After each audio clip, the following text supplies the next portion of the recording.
un lindo y hermoso domingo.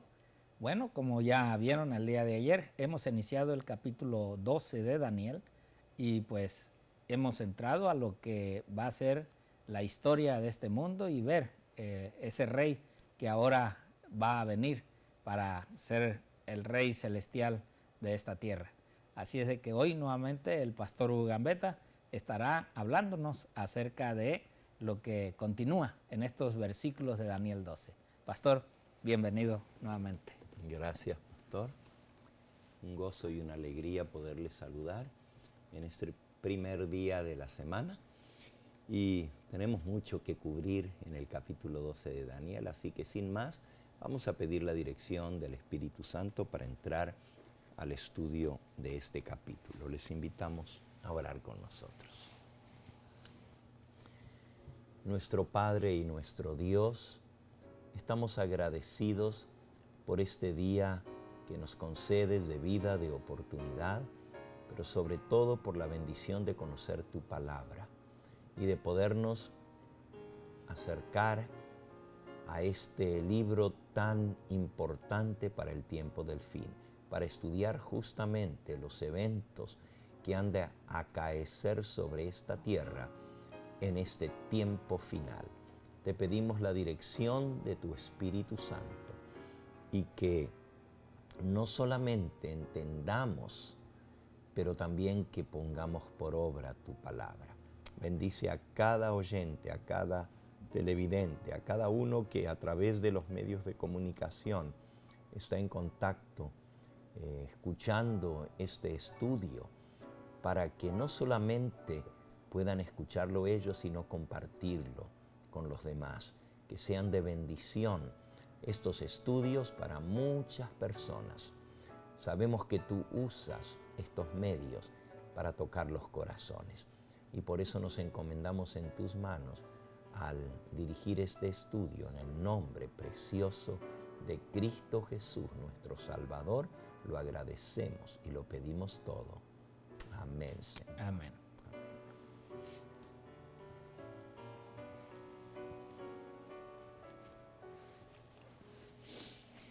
Bien, pastor, pues, ¿con qué va a abrir ahora? ¿El 1 o el 2? No, pues todavía estamos en el 1, no lo hemos cubierto en su totalidad, ¿verdad? Léanos otra vez, pastor, el capítulo 12, versículo 1. Bien, nos dice acá: en aquel tiempo se levantará Miguel, el gran príncipe que está de parte de los hijos de tu pueblo, y será tiempo de angustia, cual nunca fue desde que hubo gente hasta entonces. Pero en aquel tiempo será libertado tu pueblo, todos los que se hallen escritos en el libro. Gracias. Ya vimos ayer que en aquel tiempo se refiere al tiempo del fin. Y el levantarse tiene que ver con el verbo levantarse. Se usa a lo largo del libro de Daniel para presentar un nuevo rey o un nuevo reino que se levanta. En las profecías que vimos del capítulo 7, del capítulo 8, se levanta un nuevo reino. En este caso, el levantarse de Miguel tiene que ver justamente con eso, que él va a tomar el dominio de este mundo. Y él se levanta para salvar a su pueblo y para establecer su reino eterno. Pero también el levantarse está en relación con el juicio y el final del juicio, sobre todo. Cuando ustedes recuerdan cómo en una corte aquí en la tierra, cuando entra el juez, all rise, que todos se pongan en pie, levantarse, ¿verdad? Pero también cuando se va a dar el veredicto, también todos se tienen que poner en pie. Y en este contexto, el levantarse de Miguel es porque llega al final el tiempo de angustia, comienza el juicio de los vivos y finalmente en la liberación final del pueblo de Dios, pues será el veredicto sobre todas las naciones. Por eso vamos a ver que el varón vestido de lino, que es el que está dando esta visión y a quien se le hace las preguntas del capítulo 12, es una referencia directa al ministerio sacerdotal de Cristo en el lugar santísimo. Y aquí se le llama Miguel, y hemos aprendido ya en estas lecciones, cuando vimos el capítulo 10, ¿verdad? De que Miguel en hebreo es Micael. Y Micael quiere decir literalmente en hebreo, él quiere decir Dios.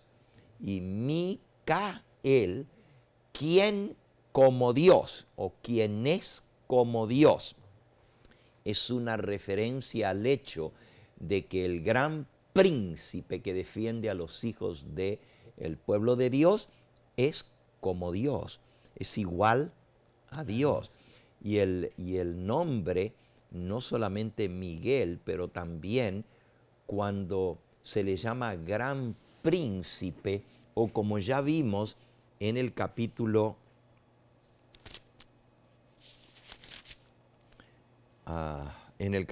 10, se le llama el principal príncipe. Esto lo encontramos en Daniel capítulo 10 y nos dice en el versículo 13, Miguel, uno de los principales príncipes. Daniel 3, 10, 13. Daniel capítulo 10, versículo 13. Uno de los principales príncipes se le llama allí a Miguel. Y nuevamente en el versículo 21 se le llama Miguel vuestro príncipe. Daniel 10, 21.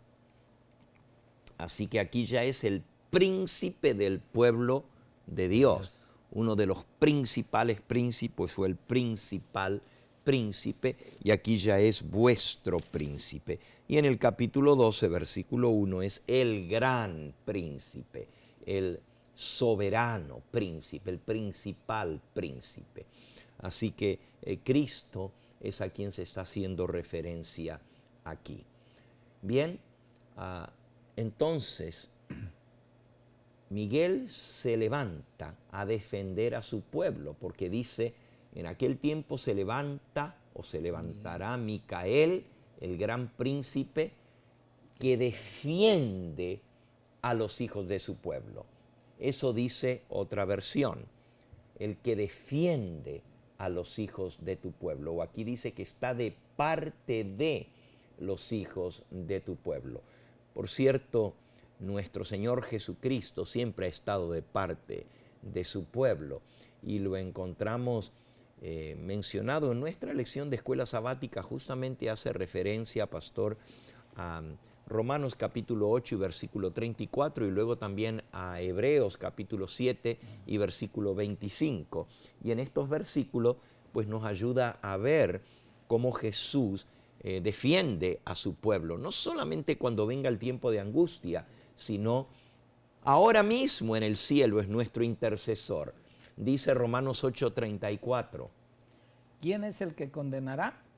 Cristo es el que murió, mas aún el que también resucitó, el que además está a la diestra de Dios, el que también intercede por nosotros. Ahí está. Cristo es el que intercede por nosotros. Él nos defiende en el juicio, porque este es el contexto del capítulo 12, el varón vestido de lino en el juicio, ¿no es cierto? Y nuevamente lo vemos como sumo sacerdote intercediendo por nosotros en Hebreos capítulo 7 y versículo 25. Por lo cual puede también salvar perpetuamente a los que por él se acercan a Dios, viviendo siempre para interceder por ellos. Noten, otra vez, Él vive siempre para defendernos, para interceder por ellos. Y Él puede salvar perpetuamente a los que por Él se acercan a Dios. Es decir, ese intercesor que está ante el Padre es el mismo que finalmente se levanta para la defensa final de su pueblo, no solo ante el juicio, como vamos a ver en el capítulo 12, sino también ante el tiempo de angustia, donde el pueblo de Dios será angustiado, pero el Señor Jesucristo se levantará en defensa de su pueblo. Y hablando del tiempo de angustia, Daniel 12:1 menciona que viene un tiempo de angustia, cual nunca fue desde que hubo gente hasta entonces. Pero en aquel tiempo de angustia será libertado tu pueblo, los que se hallen escritos en el libro. Así que lo que nos habla el capítulo 12 es del tiempo de angustia. Será tiempo de angustia, cual nunca fue. Pero en aquel tiempo de angustia será libertado tu pueblo. Esto nos... Pastor, si me permite, bueno, usted ayer nos explicó acerca de aquel tiempo, la palabra del tiempo, o sea, veniendo hablando desde el capítulo 11. Pero vea, yo estoy viendo esto, ¿no? De que cuando Miguel se levanta, entonces dice que viene el tiempo de angustia. O sea, es lo que ahorita estoy viendo. En el momento que el Señor, el príncipe de los príncipes, tiende a levantarse, empieza ese tiempo de angustia. Pero en ese tiempo de angustia, dice que el pueblo de él, el pueblo de Dios, va a ser libertado. O sea, va a haber un tiempo, al mismo tiempo que hay la angustia, está también la liberación de esa angustia para el pueblo de Dios, que no pase angustia, o cómo podremos verlo. Bueno, si hay tiempo de angustia, es que va a haber angustia, porque si no, no lo mencionaría. Si el pueblo de Dios no va a sufrir angustia, pues no sería tiempo de angustia. Va a haber tiempo de angustia no solo sobre las naciones, todos, pero en ese tiempo de angustia podemos esperar también que finalmente vendrá la liberación. Lo que pasa, pastor, que yo le hacía esta pregunta porque he escuchado algunas predicaciones de que el pueblo de Dios no va a pasar tiempo de angustia. Entonces, yo veo aquí que hay esa intercesión entre una liberación, pero con un tiempo de angustia, supuestamente aquel que no recibió. Pero el pueblo de Dios va a librarse de esa angustia. Pero el pueblo va a estar también viviendo el tiempo de angustia, pero va a ser libertado. El versículo dice, en aquel tiempo será libertado tu pueblo. En el tiempo de angustia viene la liberación del pueblo de Dios. No dice, antes va a ser libertado para no pasar por la angustia. O no dice, de aquel tiempo será libertado tu pueblo. Dice, en aquel tiempo será libertado tu pueblo. Es decir, el tiempo de angustia viene, pero en aquel tiempo Dios va a libertar a su pueblo. No del tiempo de angustia, sino en el tiempo de angustia.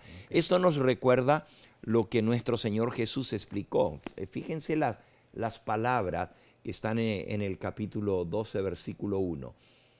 Será tiempo de angustia cual nunca fue desde que hubo gente hasta entonces. Ahora comparemos esto con San Mateo en el capítulo 24 y en el versículo 21. Mateo 24, 21. Dice, porque habrá entonces, 24, 21, habrá entonces gran tribulación, cual no la ha habido desde el principio del mundo hasta ahora, ni la habrá. Daniel dice, tiempo de angustia, cual nunca fue desde que hubo gente, ni lo habrá.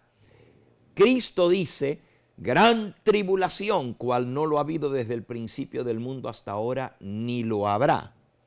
Así que ambos están hablando del mismo periodo de angustia, pero haciendo referencia a lo que usted menciona, porque muchos han sido enseñados la doctrina de que el pueblo de Dios no va a pasar por el tiempo de tribulación, no va a pasar por el tiempo de angustia, sino que va a ser arrebatado en lo que se le llama el rapto de la iglesia antes de que comience ese tiempo de angustia. Pero eso no es lo que dice Mateo 24.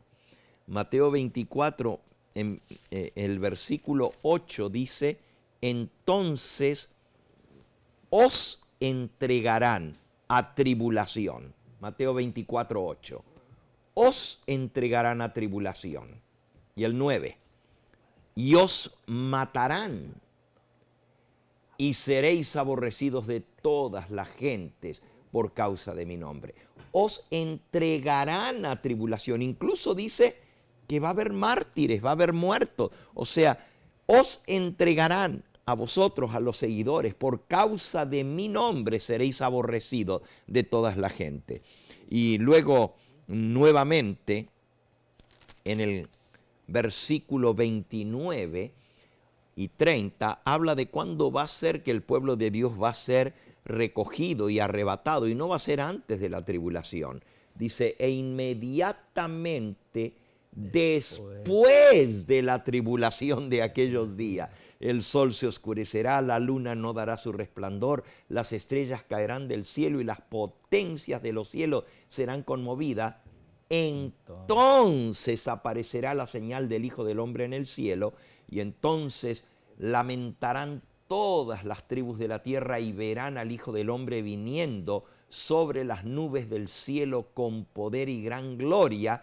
Y el versículo 31 dice, y enviará a sus ángeles con gran voz de trompeta, y juntarán, recogerán a sus escogidos de los cuatro vientos, desde un extremo del cielo hasta el otro. Así que el recogimiento de los escogidos, el juntar al pueblo de Dios va a ser exactamente el recogimiento de la iglesia, va a ser después de la tribulación y no antes de la tribulación. Por eso es importante que al estudiar el capítulo 12 de Daniel entendamos que está hablando de ese tiempo de angustia y que nos va a dar instrucciones e información sobre ese tiempo de angustia y finalmente la liberación del pueblo de Dios.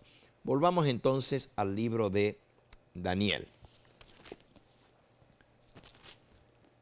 Resumiendo, lo que hemos visto es que se levanta Miguel, como dijo usted, pastor, se levanta Miguel y comienza el tiempo de tribulación, de angustia, y será tiempo de angustia.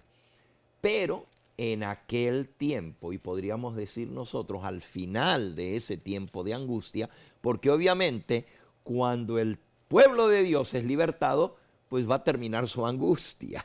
Entonces, al final de ese tiempo de angustia será libertado tu pueblo, todos los que se hallen escritos en el libro. Entonces,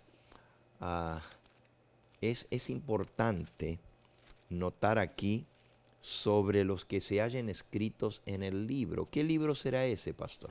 ¿Libro de la vida? ¿Será el libro de la vida? Sí, porque hay el libro de la vida, el libro de memorias y el libro de la muerte. Entonces, en aquel tiempo serán levantados solamente los que estuvieron escritos en el libro de la vida. Es lo que concluyo. Sí, Dios a través de Jesucristo, Micael, va a defender a aquellos cuyos nombres se hallen escritos en el libro. Y podríamos decir que es el libro de la vida. Pero también esto nos hace referencia, si es el libro de la vida, no todos los que se hallan escritos en el libro de la vida van a salvarse. No. ¿Y cómo los va a defender el Señor entonces si no se van a salvar? Bueno, quiere decir que ahorita podemos estar ahí, pero también podemos ser quitados. Eso es lo que dice Apocalipsis capítulo 3 y versículo 5. Dice, el que venciere será vestido de vestiduras blancas y no borraré su nombre del libro de la vida. Apocalipsis 3, versículo 5. no borraré su nombre del libro de la vida y confesaré su nombre delante de mi Padre y de sus ángeles. Así que, otra vez, la mención a aquellos cuyos nombres están en el libro de la vida, cuando el Señor se levante a defenderlos, son aquellos que todavía su nombre está escrito en el libro de la vida. ¿Por qué? Porque hay un proceso de juicio. Y en ese proceso de juicio, algunos cuyos nombres una vez fueron puestos en el libro de la vida, por no haber vencido, sus nombres van a ser borrados del libro, quitados del libro de la vida. ¿Y cuán es importante que entendamos esto? Yo sigo enfatizando el hecho de que en Daniel capítulo 12 está hablando el varón vestido de lino, y él se presenta de esa manera con una razón muy especial. Si volvemos a Daniel capítulo 12, vamos a leer un poquito más adelante donde se menciona al varón vestido de lino. Eso está en el versículo 5 y 6. Dice: yo Daniel miré, y aquí otros dos estaban en pie, el uno a este lado del río y el otro al otro lado del río. Y versículo 6 de Daniel 12, y dijo uno al varón vestido de lino, que estaba sobre las aguas del río: ¿cuándo será el fin de estas maravillas? Y oí al varón vestido de lino, dice el versículo 7, que estaba sobre las aguas del río. Así que noten cómo se enfatiza el varón vestido de lino. ¿Y por qué el varón vestido de lino? Bueno, lo podemos encontrar esta referencia para todo aquel que es conocedor de las Escrituras, y especialmente en el caso de Daniel, que conocía muy bien las Escrituras de Moisés. El varón vestido de lino hace referencia a el sumo sacerdote en el día de expiación. En el capítulo 16 del libro de Levítico, habla de ese día de Yom Kippur, o día del juicio, día de la expiación. Y dice en el versículo 2, Jehová le dijo a Moisés: di a Aarón, tu hermano, que no entre en todo tiempo, Aarón era el sumo sacerdote, ¿verdad? Que no entre en todo tiempo en el santuario detrás del velo. Detrás del velo era en el lugar santísimo, delante del propiciatorio que está sobre el arca. El propiciatorio era la tapa del arca que tenía los querubines de oro, para que no muera, porque yo apareceré en la nube sobre el propiciatorio. Y para entrar detrás del velo, dice el versículo 4, se vestirá la túnica santa de lino. Ahí está, se vestirá la túnica santa de lino, y sobre su cuerpo tendrá calzoncillos de lino, y se ceñirá el cinto de lino, y con la mitra de lino se cubrirá. Son las santas vestiduras, con ellas se ha de vestir después de lavar su cuerpo con agua. El sumo sacerdote se ponía toda la vestidura de lino, desde la mitra en la cabeza hasta los calzoncillos, la ropa interior, todo tenía que ser de lino. Y eso sucedía en el día de expiación o de la purificación del santuario. Y ese día, que se llamaba día de expiación o de purificación, era el 10º día del 7º mes. Levítico 16, 29. Y esto tendréis por estatuto perpetuo en el mes 7º. A los 10 días del mes 7º afligiréis vuestras almas, y ninguna obra haréis, ni el natural ni el extranjero que mora entre vosotros, Versículo 30, porque en este día se hará expiación por vosotros y seréis limpios de todos vuestros pecados delante de Jehová. Día de reposo es para vosotros y afligiréis vuestras almas, es estatuto perpetuo. En ese día de reposo que se guardaba como si fuera sábado, pero caía el 10º día del 7º mes, pues se vestía el sumo sacerdote las vestiduras de lino completamente y hacía la expiación en el Yom Kippur. Y en ese día era limpiados de todos los pecados el pueblo de Dios. Ahora, si volvemos a Daniel, capítulo 12, eso es exactamente lo que está diciendo.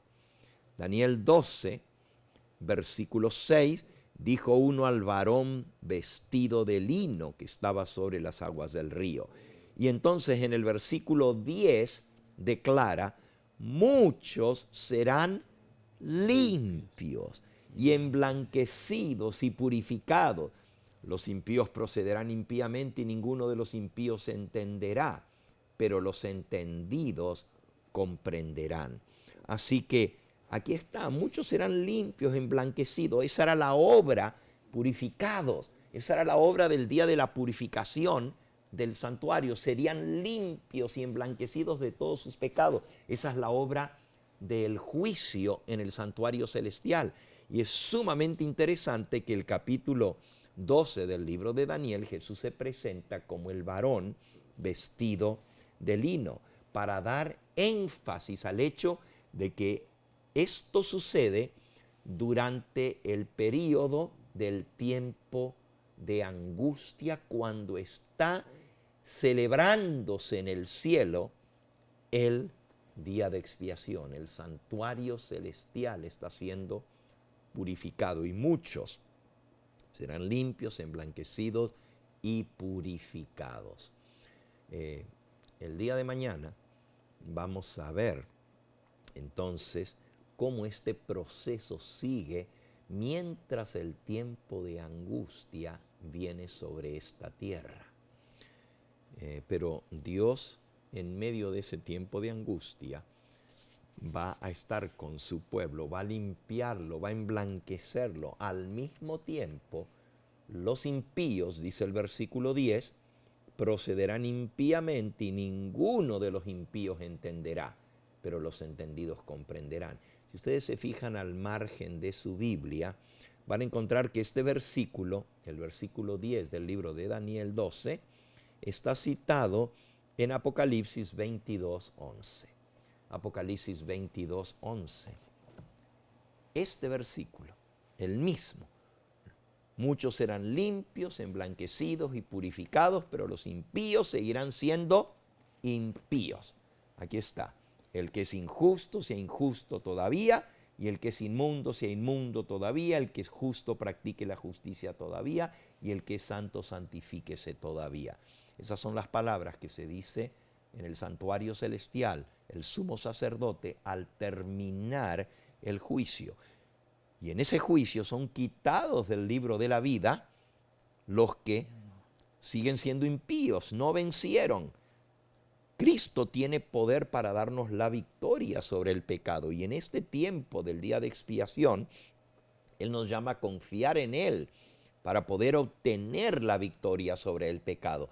Pero aquellos que por no haber vencido por el poder de Cristo, por su Espíritu Santo, ayudándonos a lograr la victoria sobre el pecado, y sean juzgados indignos en el juicio, su nombre será borrado del libro de la vida. Por eso cuando Miguel se levanta al final del juicio, Miguel va a defender a los que se hallan escritos en el libro. Cuán importante es entonces no solamente tener la seguridad de que nuestro nombre está escrito en el libro de la vida, sino vencer por el poder de Cristo que Él nos imparte desde el lugar santísimo del santuario celestial. Por eso la vestidura toda de lino, limpio. Por eso tenía que lavarse todo el cuerpo el sumo sacerdote con agua limpia y luego ponerse las vestiduras blancas. Y Jesús hace referencia a eso cuando dice, el que venciere será vestido de vestiduras blancas y no borraré su nombre del libro de la vida. Y lo que sucede con el sumo sacerdote es lo mismo que el Señor quiere hacer con su pueblo.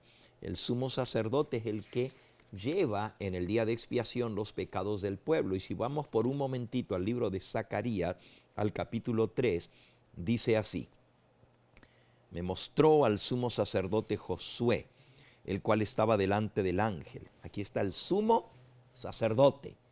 Y por cierto, Josué en hebreo es Yahshua. Yahshua. Josué. Yahshua. ¿Ok? Es el mismo nombre que Jesús, el sumo sacerdote. En este caso era el sumo sacerdote que llevaba el mismo nombre, pero es un símbolo de Cristo, el cual estaba delante del ángel de Jehová y Satanás estaba a su mano derecha para acusarle. Versículo 2.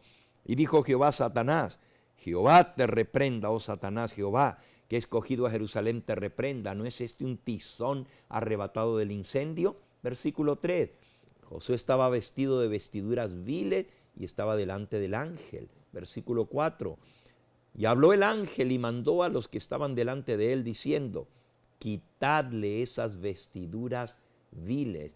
Y a él le dijo: mira que he quitado de ti tu pecado y te he hecho vestir de ropas de gala. Versículo 5. Y esas ropas de gala son las ropas santas del sacerdocio. Y le dijo luego: pongan mitra limpia sobre su cabeza. Y la mitra es la mitra de lino, la mitra blanca. Y le vistieron las ropas. El sumo sacerdote es justamente el que está con las vestiduras viles simbolizando los pecados del pueblo y luego, a través del proceso del juicio, es vestido de ropas blancas y con mitra limpia sobre su cabeza. Todos nosotros, así como Josué, estamos vestidos de vestiduras sucias, de vestiduras inmundas. Pero el Señor está dispuesto a limpiarnos en este tiempo final para que al llegar al tiempo de angustia, cuando va a haber un tiempo de tribulación cual nunca ha habido, Jesús pueda defendernos en ese tiempo de angustia, porque hemos lavado nuestras ropas y las hemos emblanquecido en la sangre del Cordero. Que esa sea nuestra experiencia diaria de estar a cuentas con el Señor, confesar todos nuestros pecados y confiar en esa sangre preciosa que nos limpia de todo pecado. El Señor te bendiga y te guarde en este día y siempre en tu preparación para ese tiempo de angustia que se avecina.